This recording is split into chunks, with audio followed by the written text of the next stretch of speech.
Welcome back to Sandman Stories Presents, a folklore podcast where I read you to sleep or until the next story. I'm your host, Dustin. Today we are back in the book of South African Folktales by James A. Honey. The first two stories are essentially the same, just told slightly differently. Then two more stories on Hyena being tricked by Jackal, and finally why the Heron has a bent neck. Okay, let's begin. The White Man and the Snake. A white man, it is said, met a snake upon whom a large stone had fallen, and covered her so that she could not rise. The white man lifted the stone off the snake, but when he had done so, she wanted to bite him. The white man said, "Stop, let us go first to some wise people." They went to Hyena, and the white man asked him, "Is it right that snake should want to bite me, when I helped her as she lay under a stone and could not rise?" Hyena, who thought he would get a share of the white man's body, said, "If you were bitten, what would it matter?" Then Snake wanted to bite him, but the white man again said, "Wait a little, let us go to other wise people, that I might hear whether this is right." They went and met Jackal. The white man said to Jackal, "Is it right for Snake to want to bite me, when I lifted up the stone which lay upon her?" Jackal replied, "I do not believe that Snake could be covered by a stone so that she could not rise. Unless I saw it with my own two eyes, I would not believe it. Therefore, come, let us go and see the place where you say it happened, whether it can be true." They went and arrived at the place where it happened. Jackal said, "Snake, lie down, and let thyself be covered." Snake did so, and the white man covered her with the stone. But although she exerted herself very much, she could not rise. Then the white man wanted again to release the snake, but Jackal interfered and said, "Do not lift the stone. She wanted to bite you, therefore she may rise herself." Then they both went away and left Snake under the stone. The end. Okay, and story number 2, another version of the same fable. A Dutchman was walking by himself when he saw a snake lying under a large stone. Snake implored his help, but when she had become free, she said, "Now I shall eat you." The man answered, "That is not right. Let us first go to Hare." When Hare had heard the affair, he said, "It is right." "No," said the man, "let us ask Hyena." Hyena declared the same, saying, "It is right." "Now let us ask Jackal," said the man in despair. Jackal answered very slowly and considerately, doubting the whole affair, and demanding to see in the first place, and whether the man was able to lift the stone.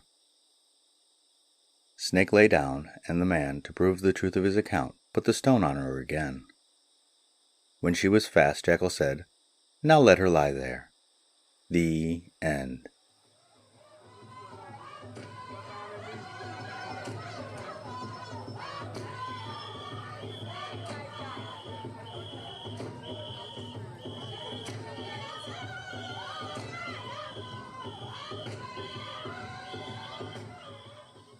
Okay, story number 3, Cloud Eating. Jackal and Hyena were together, it is said, when a white cloud rose. Jackal descended upon it, and ate the cloud as if it were fat. When he wanted to come down, he said to Hyena, "My sister, as I am going to divide with thee, catch me well." So she caught him and broke his fall. Then she also went up there and ate, high upon the top of the cloud. When she was satisfied, she said, "My grayish brother, now catch me well." The grayish rogue said to his friend, "My sister, I shall catch thee well, come therefore down." He held up his hands, and she came down from the cloud, and when she was near, Jackal cried out, painfully jumping to one side, "My sister, do not take it ill. Oh me, a thorn has pricked me and sticks in me." Thus she fell down from above and was sadly hurt.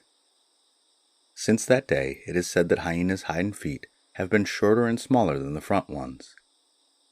The end.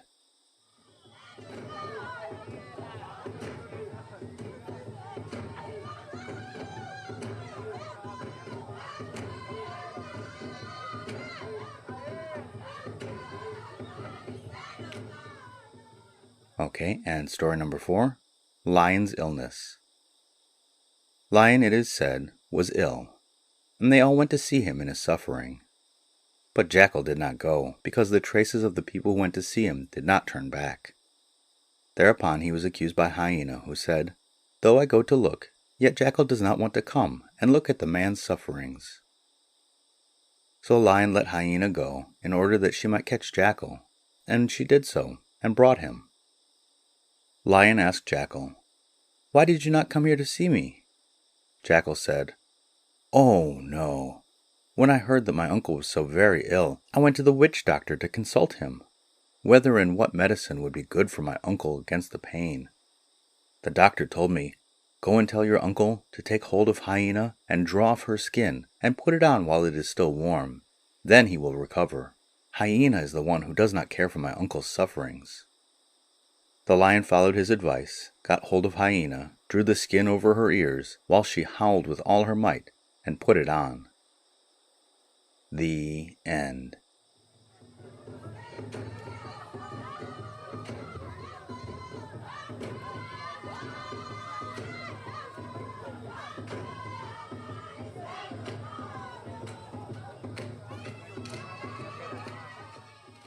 Okay, and finally, story number 5.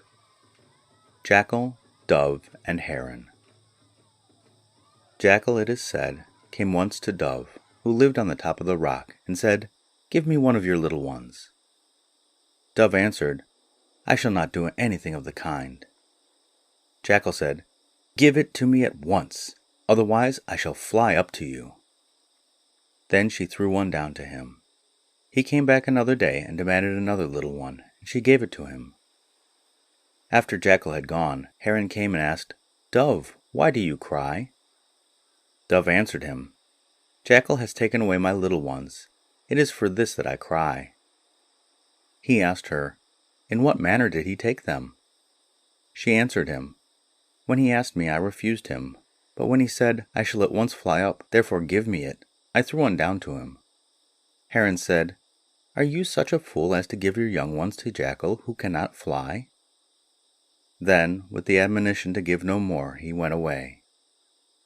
Jackal came again and said, "Dove, give me a little one." Dove refused, and told him that Heron had told her that he could not fly up. Jackal said, "I shall catch him." So when Heron came to the banks of the water, Jackal asked him, "Brother Heron, when the wind comes from this side, how will you stand?" He turned his neck towards him and said, "I stand thus, bending my neck to one side." Jackal asked him again, "When a storm comes, and when it rains, how do you stand?" He said to him, "I stand thus, indeed bending my neck down." Then Jackal beat him on his neck and broke his neck in the middle, and since that day, Heron's neck is bent. The end.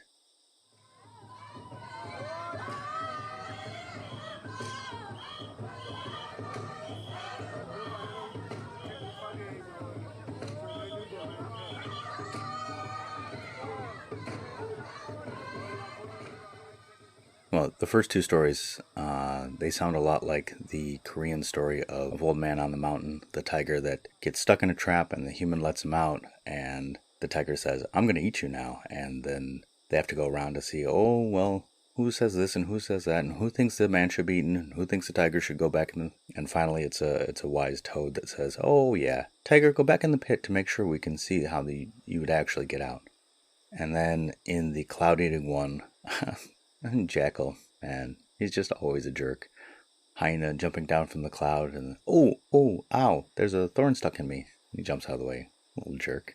And also, with this fourth story where Hyena is like, "Oh, I'll go get Jackal," and Jackal's like, "Well, the doctor said you should wear Hyena's coat while it's still warm." Like, man. And finally, I like how Dove was tricked a little bit, but then Heron was like, "Jackals can't fly, what are you doing?" And then, for revenge, Jackal didn't eat the heron. Instead, he just bent his neck. And I always love those why stories, like, why is the heron's neck bent? Oh, it's because he told on Jackal, and Jackal got mad and beat him in the neck, and his neck is bent. And the podcast Shoutout is to LINGTHUSIASM, a podcast that's enthusiastic about linguistics. Co-hosted and co-created by Lauren Gaughan and Gretchen McCulloch, two linguists who became friends on the internet via their blogs, Superlingo and All Things Linguistic. You can learn all about why we say things, how linguists look at things, and terms for things we use every day but never knew that there were words for them.